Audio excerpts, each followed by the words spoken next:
Hello everyone. In this video we will discuss about the pregnancy and embryonic development.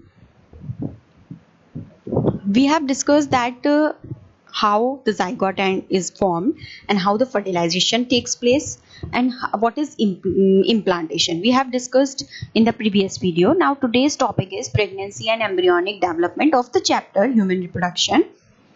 So after implantation I have told you what is implantation.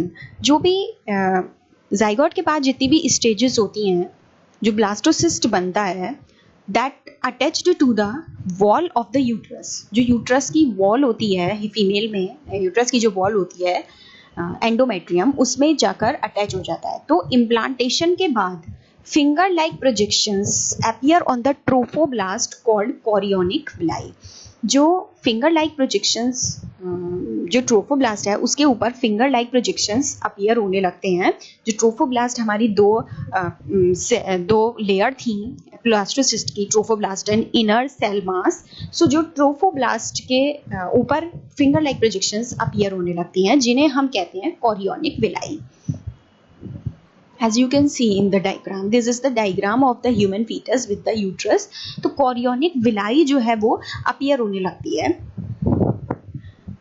which surrounded by the uterine tissue and the maternal blood. तो ये जो chorionic villi हैं, जो villi होती हैं, वो क्या होती हैं? फिंगर लाइक प्रोजेक्शंस ही होती हैं.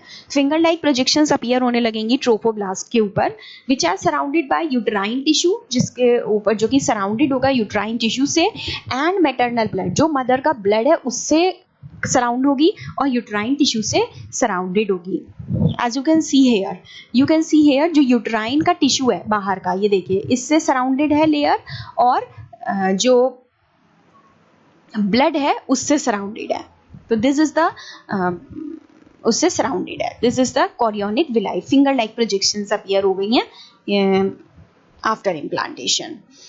Now chorionic villi and uterine tissue, these both become interdigitated with each other and jointly form a structural and functional unit between developing embryo and maternal body. maternal body और embryo के बीच में एक structural और functional unit आ जाती है, join करती है foetus को मदर से. जो एम्ब्रियो डेवलप हुआ है उसको मैटरनल बॉडी से जो ज्वाइन करेगी, that structure is called placenta.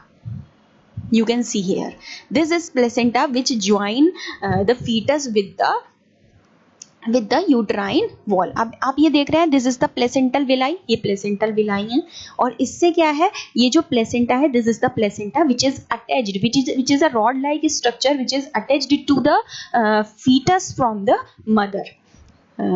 Mother के ब्लड से और फीटल से ये अटैच है, ये रॉड लाइक स्ट्रक्चर,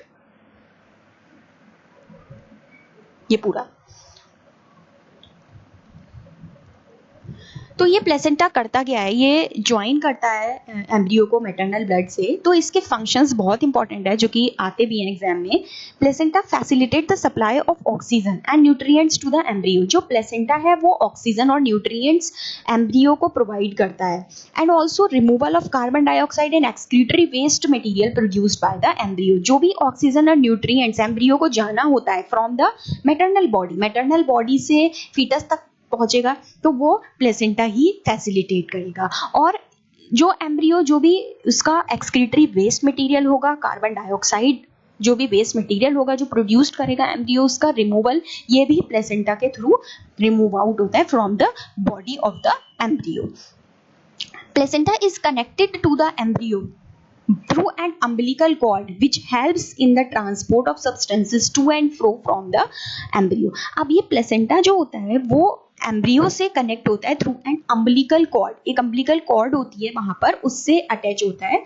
ये आप ये देख रहे हैं बीच में इसके अम्बिलिकल कॉर्ड है, बीच में इसके अम्बिलिकल कॉर्ड है. और ये जो पूरा स्ट्रक्चर है, ये बाहर का जो स्ट्रक्चर है, ये पूरा हम इसे कहते हैं प्लेसेंटा. और अंदर क्या है इसके अम्बिलिकल कॉर्ड. तो ये जो प्लेसेंटा है ये किससे अटैच है? अम्बिलिकल कॉर्ड से.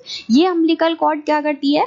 It helps in the transport of substances to and fro from the embryo. Embryo से अंदर आते हैं, जो भी सब्सटेंस है वो अंदर आता है, बाहर जाता है तो इसी अम्बिलिकल कॉर्ड के थ्रू ही अंदर बाहर जाता है. तो placenta also acts N endocrine tissue. Endocrine tissue की तरह से वर्क करता है प्लेसेंटा. एंडोक्राइन का मतलब होता है विच do not have the duct which power its secretion into the directly into the blood में ही मतलब जो भी सब्सटेंसेस है, जो भी पूर करना होता है उसे सब्सटेंसेस, वो ऐसे ही डायरेक्ट पूर करता है. तो placenta also acts in endocrine tissue and produces several hormone produce करता है ये प्लेसेंटा, जैसे कि ह्यूमन कोरियोनिक गोनाडोट्रोपिन है जिसको हम HCG कहते हैं, ह्यूमन प्लेसेंटल लैक्टोजन है HPL है, ईस्ट्रोजन एंड प्रोजेस्टेरॉन. तो ये जो प्लेसेंटा है ये एंडोक्राइन टिश्यू की तरह एक्ट करता है और इतने सारे हार्मोन्स को भी प्रोड्यूस करता है, जैसे कि ह्यूमन कोरियोनिक गोनाडोट्रोपिन,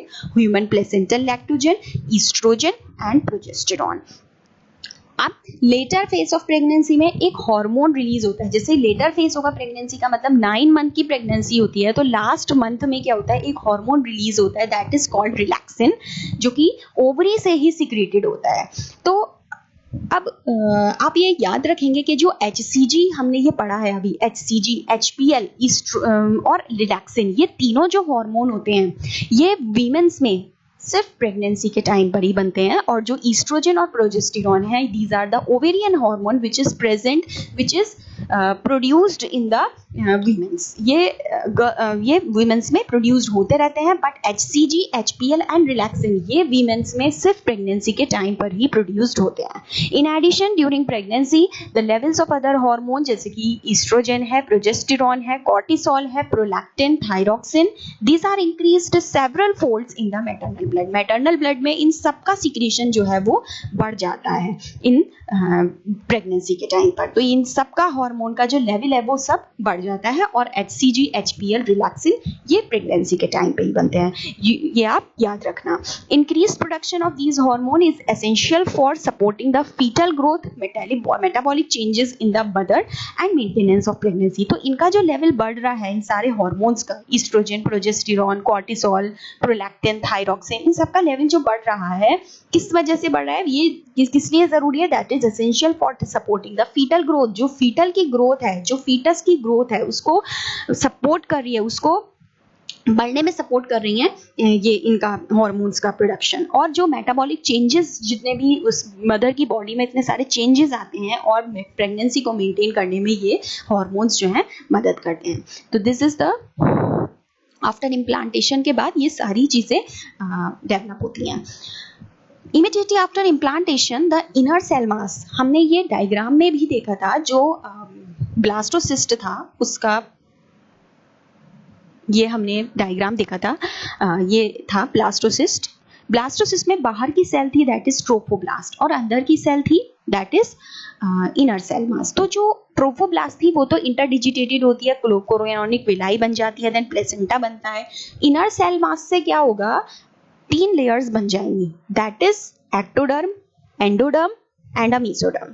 एक्टोडर्म जो होगी वो बाहर वाली लेयर होगी, इनर लेयर होगी एंडोडर्म, और जो मेसोडर्म होगी वो सून अपीयर हो जाएगी इन दोनों के बीच में. इन दोनों के बीच की लेयर होती है मेसोडर्म. यही 3 लेयर्स कहाँ पर बनेंगी, इनर सेल मास में बनेंगी. अभी जो मैंने आपको डायग्राम दिखाया है, इन्हीं 3 सेल्स से, इन्हीं 3 लेयर्स से आगे के टिश्यूज और ऑर्गन्स बनेंगे एडल्ट्स में.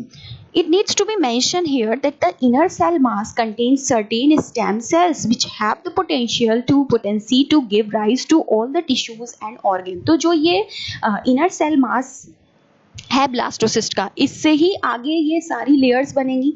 तो इन इनर सेल मास के अंदर बहुत सारी स्टेम सेल्स होती हैं. स्टेम सेल्स क्या करती हैं, इनमें ऐसी पोटेंशियलिटी होती है, ऐसी पोटेंसी होती है जो कि आगे टिश्यूज और ऑर्गन्स को बनाती हैं. तो जो ह्यूमन प्रेगनेंसी का टाइम है वो 9 मंथ्स तक रहता है. Do you know many months pregnancy last in dogs, elephants, cats, dogs, elephants में 9 मंथ्स का नहीं रहता, अलग अलग टाइम पीरियड होता है इसका. तो ह्यूमन का अगर हम बात करें तो that lasts about 9 months. Human beings में after 1 month of pregnancy, 1 month के बाद एम्ब्रियो का हार्ट फॉर्म होता है. जो फर्स्ट साइन है ग्रोइंग फीटस का that may be noticed by listening to the heart sound carefully through the stethoscope. 1 month के बाद हम फीटस को नोटिस कर सकते हैं, उसकी हार्ट साउंड को सुन सकते हैं carefully through the stethoscope. 2nd month के प्रेगनेंसी में क्या होता है, जो फीटस है उसकी लिम्ब्स और डिजिट्स डेवलप होना शुरू हो जाती हैं. सेकेंड मंथ ऑफ प्रेगनेंसी में जो फीटस है उसमें लिम्स और डिजिट्स बनना स्टार्ट हो जाएंगी. By the end of 12 weeks first trimester जब कंप्लीट हो जाएगा तो बहुत major organs systems are form, जैसे कि लिम्स और external genital organs are developed. First movement of the fetus and appearance of hair on the head are usually observe during the fifth month. Fifth month में हम foetus की जो hairs हैं वो appear होने लगते हैं हेड पर, ये देख सकते हैं हम फिफ्थ मंथ में. और by the end of 24 week second trimester जब कंप्लीट होता है, मतलब सिक्स्थ मंथ जब कंप्लीट होते हैं, तो बॉडी पूरी कवर हो जाती है फाइन हेयर से, आईलिड्स सेपरेट हो जाती हैं, आईलैशेस बन जाते हैं. And by the end of 9 months pregnancy the foetus is fully developed and is ready to delivery. तो this is all about the pregnancy and embryonic development. This is the diagram of the human fetus within the uterus. मैंने अभी आपको ये बताया ही है कि ये जो fetus है ये किससे अटैच होता है, that is placenta. इसके अंदर जो cord होती है that is umbilical cord, ये help करती है ट्रांसफर करने में जितने भी materials होते हैं. placental villi होती हैं, these are, ये help करती हैं for the protection. और अंदर जो भी substances transport होने होते हैं, बाहर जाने होते हैं, this help. So this is all about the pregnancy and embryonic development. Thank you.